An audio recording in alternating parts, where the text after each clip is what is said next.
12 years they've been talking. It was immediately after episode 1, they started talking about Ray Park for Iron Fist. I think he's still viable. I mean, I think he still could pull the role off. He was at Celebration, and actually somebody a little kid had come up to him with the, kind of the Hasbro version of the Darth Maul saber. You guys know Ray Park played Darth Maul episode 1, dual saber, spiky head thing. People are looking at me like I have 6 heads. Well, you do. Star Wars, anyone heard of it?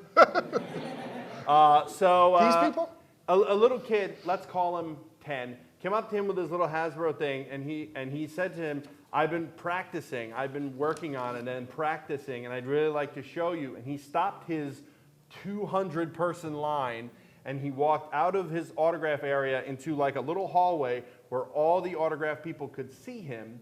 And the little kid did his routine, and then Ray Park gave him pointers and did almost the entire routine with the Hasbro saber at Star Wars Celebration. It was absolutely fantastic. What a great thing for the little kid to experience. And then, of course, all of us sitting in line waiting, we're all pissed off at first, and then you're like, wow, he's doing the stuff with the saber.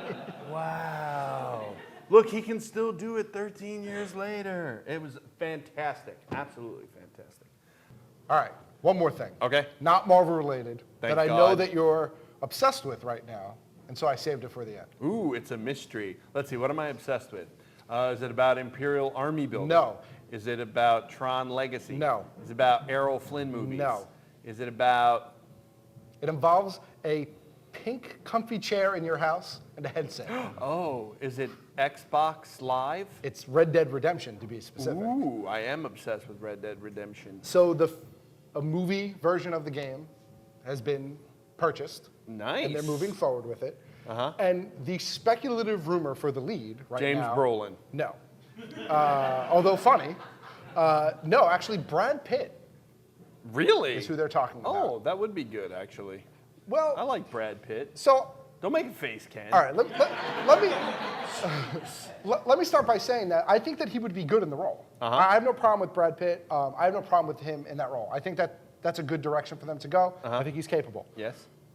The thing about the rumor, though, is that it's not really a rumor so much as it's kind of like the studio is like, we'd like Brad Pitt, so we're going to float the rumor that Brad Pitt is in the running. That happens all the time. I wanted to show everybody these because I finally got them to show. Gentle Giant, in conjunction with Hasbro and Lucasfilm, are creating a series of 12-inch reproductions of original Star Wars figures, and we talked about these on the show. So imagine you're alive in 1980. Right, all 3 of us. I don't mean alive like, wah, give me some boob. I mean like alive. Alive. You know what I mean? Like cognizant, like doing it, And your Star Wars figures that you remember, all of a sudden now, these companies have gotten together and they're reproducing them in 12-inch form. This is the Stormtrooper. He was a San Diego Comic-Con exclusive. So what they did was they took the 3 3/4 figure, they scanned it in with one of those magical scanners, those 3D magical scanners, and they reproduced the figure exactly how it looked in 1980 in this case, because it's on an Empire Strikes Back card, which was 1980. And this is what you get. You get an exact replication. You get the exact same articulation, same accessories. It comes on a classic card, but it's humongous and giant. They look better than what I remember. Well, because I remember them being kind of ghetto. Because they were chintzy and this big. No. Even it wasn't. Oh, I guess was Kenner putting out big ones? Yes, but not this good. That's what I mean. The 12-inch ones, this is not a reproduction of a 12-inch It's figure. I know. I'm just saying. It's a 3 3/4. I understand. And then they blew it up. Yes, I get it. God. I'm just saying. And so that was That's the, why the it's San dinged. Diego. Just keep that's throwing the it. San Diego exclusive was the Stormtrooper, and this is Boba Fett. Does of his backpack course. fire? His backpack does not fire, just like the one in 1980. No matter how many times you mail it away It looks for like it. you could pull that thing out of there and somehow it would fire. It just doesn't. Not that one. This was the Star Wars Celebration 5 exclusive, which just passed, was in Orlando. Terrific time we had down there. Check out the website for more video from there. I think Production Ken is working on even more video from there. Nice. Yeah. So, Ken, yeah. you mean Tim? What'd I say, Production Ken? Yeah. Gee, I wonder who ticked me off with his face making earlier. So there he is, Boba Fett. Same 5 points of articulation, the top of the legs, the shoulders, and the neck. That's all you get. Yes, you get the blaster. You get the classic card. I got mine signed by Jeremy Bullock and the other guy. And are there weird 10 name. more of these coming out? Is that? Yeah, is actually, that what I'm to understand? on the back, 1, 2, 3, 4, 5, 6, 12 altogether. How big is the Jawa going to be? 6? Well, sir, I believe it would probably be in scale. So 6 inches? Let's see. 5 there, inches? Maybe. Somewhere in there. Yeah, 6 inches. Like that? 6, R2, 5, somewhere probably in there. about the same height. Yeah. Yeah, and they're doing Sand People, Luke Skywalker, all the ones on there. Ben, Vader, Tusken Raider, Solo, Leia. Tusken Raider? You mean Sand People? A Tusken Raider. Oh, I'm sorry. Was he not called the Tusken Raider yet? Princess Leia. They're doing the big head Han, not the little head Han, and 3PO. So and Ben Kenobi. So yeah, I think these are terrific. What a great idea, and they are flying off the shelves. They're $85 at issue. They're about $200 now on eBay, and yeah, they're terrific. I'm really excited about seeing, particularly, I think one of the next ones coming out is Vader. I'm really excited to see the sliding saber arm with the weird little point on the end. That tab is going to be like Big. ginormous. Like, yeah, it's going to be nice. And you're not going to be able to bust that end off of there so easily. You know, the first time you poke something with it, it's not going to break off. Just break off. Yeah. Is the do we know, are the capes? Capes, like him and Ben, are they going to be that shitty? They will be like break the at shitty. Break at the armpit. I imagine they'll be a little thicker than that, but they will be shitty vinyl that sits up straight like this next to Vader's. I saw the Vader, and it's like way right above next to his head. His head, yeah. So that's them. The Star Wars figures from Gentle Giant. They're absolutely terrific. I'm really excited about seeing more of these. Very cool. You're revealing your beer. No, actually, I have 2. They multiply. Oh.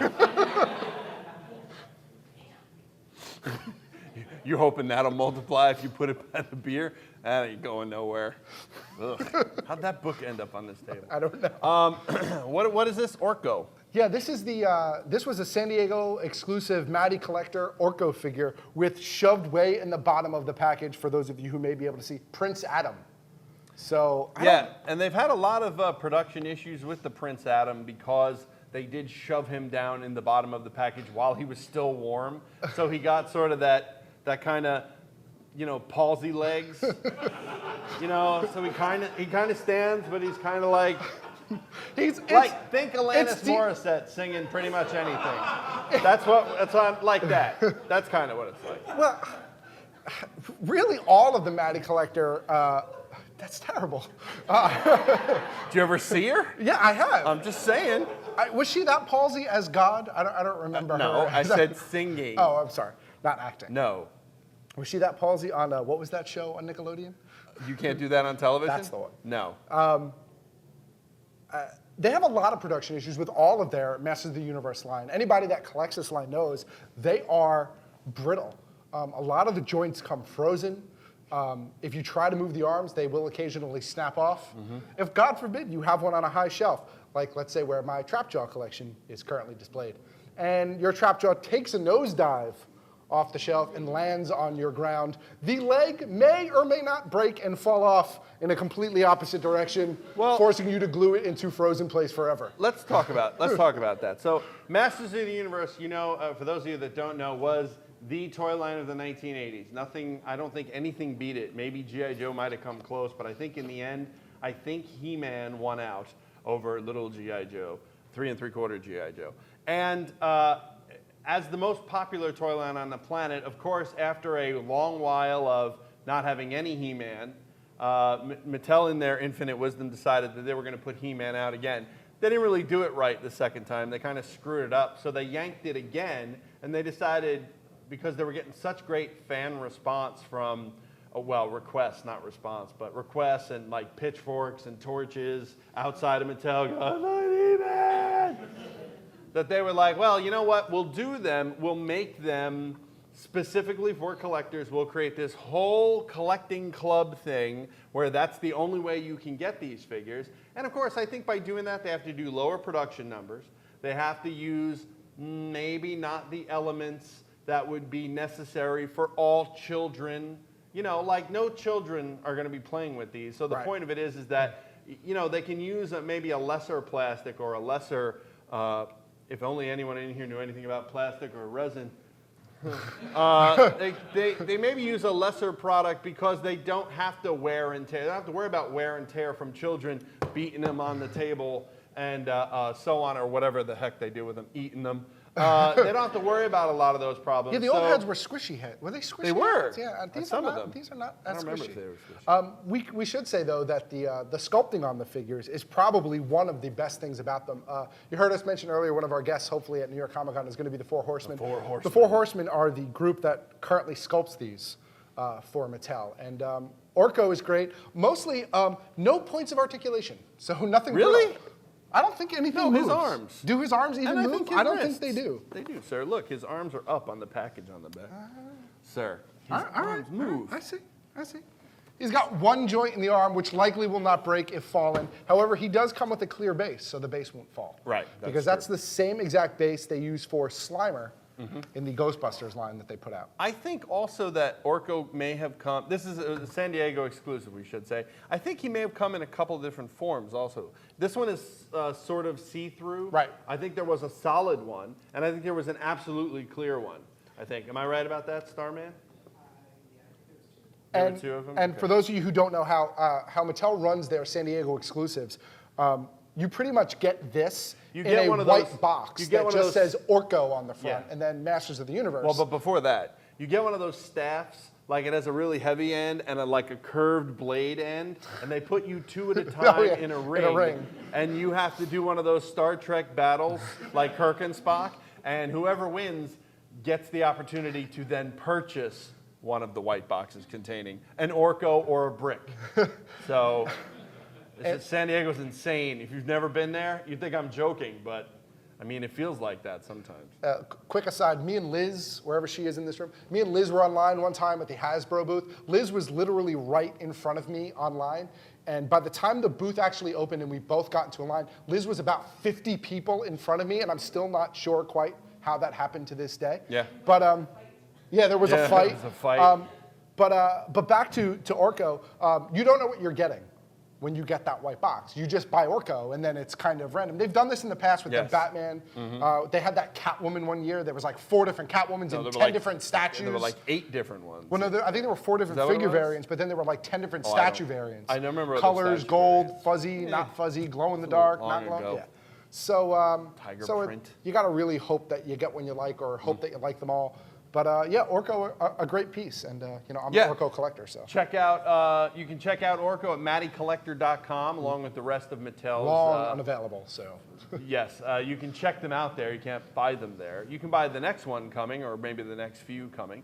But yeah, Matty Collector, we think Matty Collector's great. They are doing some pieces that are really terrific for fans of stuff like He-Man, stuff like Ghostbusters, stuff they're not going to put at regular retail again. They're going directly to the fans for. And Mattel's a great company. They do great stuff. It's 6-inch DC stuff is terrific. Absolutely. The Ghostbuster stuff's the only other thing I really collect from Matty Collector is all good. Yeah. Although I'm missing 1 or 2. Aren't you missing Peck? I'm missing Walter Peck. Yes. But I have Venkman. I'm not getting the animated ones. Yes. So there you go.